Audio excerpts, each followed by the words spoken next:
Les parasites alimentaires les plus communs. Les parasites alimentaires sont une cause fréquente d'intoxication par les aliments.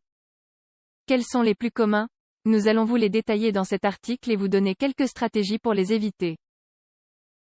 Les parasites alimentaires sont une série de micro-organismes qui peuvent mettre la santé des humains en danger. Ils s'ingèrent à travers l'alimentation et ont la capacité de coloniser certaines parties du tractus intestinal ou de générer des toxines nocives. Il est donc important de connaître les plus communs et les mesures nécessaires pour éviter leur consommation. Il convient de souligner que l'une des causes les plus fréquentes de consultation aux urgences est l'intoxication alimentaire. Cette situation naît généralement de mauvaises pratiques d'hygiène, ce qui aboutit à l'ingestion d'agents pathogènes qui créent des problèmes de type digestif. Cependant, certains d'entre eux peuvent développer des processus allergiques et toucher d'autres organes vitaux, comme le foie. Quels autres dangers peuvent-ils causer? Nous allons vous en dire plus à ce sujet. Les dangers des parasites alimentaires. Bien souvent, les parasites alimentaires se consomment sans que la personne ne soit consciente de leur présence dans les aliments, à cause de leur petite taille. Il est aussi possible que le produit ne contienne que les œufs de l'agent pathogène, qui écloront dans les zones du tractus intestinal et pourront causer des dommages à court terme. Il s'agit peut-être de l'un des cas les plus compliqués à traiter car le parasite s'installe dans le sujet et crée un problème de santé constant. Soulignons ici que cette série d'organismes peut se développer dans des aliments très divers. Ils peuvent apparaître dans des produits frais, mais aussi dans des aliments en conserve. Il est relativement habituel de les retrouver dans les viandes qui n'ont pas été traitées de façon adéquate, et même dans certains poissons. Une fois qu'ils se développent à l'intérieur de l'organisme, ils peuvent finir par se transmettre par simple contact, surtout si l'hygiène des mains est déficiente. Principaux parasites alimentaires. Un article publié dans Advance in Food and Nutrition Research expose que les parasites transmis par les aliments constituent l'un des groupes d'agents pathogènes les plus ignorés, en raison de leur complexité et de leur grande prévalence dans des populations marginales. Néanmoins, au cours de ces dernières années, ils se sont répandus dans d'autres populations et ont été liés à des symptômes inattendus. Quels sont les parasites les plus communs? Comment réduire le risque de contamination? Répondre à ces questions est très important. Nous allons donc vous en dire plus à ce sujet. Ténia solium. On le connaît aussi sous le nom de ténia du porc. Il s'agit d'un micro-organisme qui se trouve surtout dans la viande de porc qui n'a pas été correctement traitée ou assainie au cours du processus qui a lieu à l'abattoir. À partir de la consommation d'aliments contaminés, il est possible de voir se développer des ténias à l'intérieur de l'intestin. Ils ressemblent à des vers et sont capables d'ingérer les nutriments que l'on consomme à travers les aliments. Selon une étude publiée dans la revue Parasite Immunology, ce parasite peut aboutir à une perte de poids progressive chez l'humain, avec l'état de dénutrition qui suit. Echinococcus granulosus.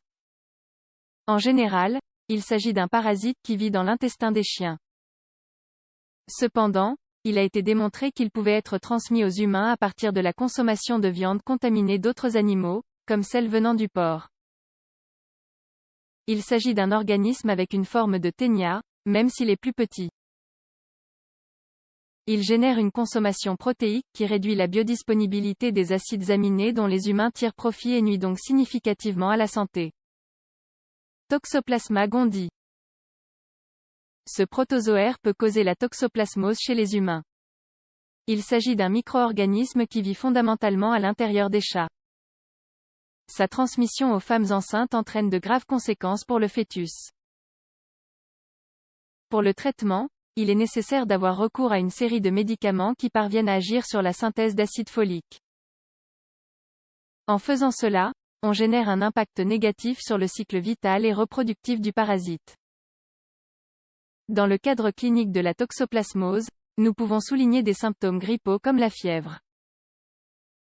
Cette maladie peut même être mortelle chez les personnes immunodéprimées.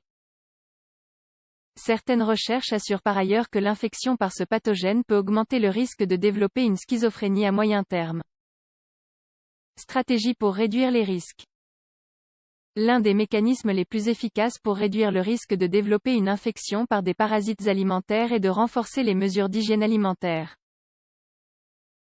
Il faut donc bien laver les produits frais que nous allons consommer, sauf dans le cas des viandes. Il faut aussi veiller à atteindre une température interne élevée dans les aliments pendant leur cuisson car ce mécanisme est très efficace pour exterminer les agents pathogènes qui peuvent s'y trouver. On ne doit pas non plus utiliser les mêmes ustensiles pour manipuler les aliments crus et les aliments cuits. Il est important de bien laver les couverts et de se laver les mains avant de toucher des produits comestibles.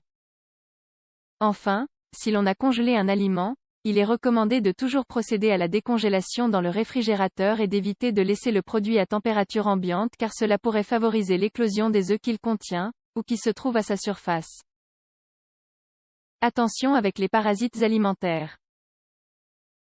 Contracter une infection causée par des parasites alimentaires est relativement fréquent et il s'agit d'un problème qui peut sérieusement engager la santé humaine. Les parasites ne font pas qu'affecter le métabolisme des nutriments ou leur disponibilité, ils peuvent aussi générer des dommages hépatiques et même une réaction d'hypersensibilité qui conditionne la vie. Dans le cas des femmes enceintes, certaines intoxications sont très dangereuses car elles peuvent mettre la vie du fœtus en danger.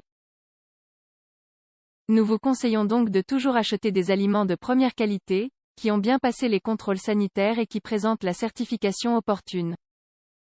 Par ailleurs, il est primordial que vous cuisiez complètement les aliments pour vous assurer que les possibles agents pathogènes qu'ils contiennent soient détruits. En ce qui concerne la conservation des produits, utilisez des méthodes sûres qui maintiennent les produits en bon état pour éviter la reproduction des parasites.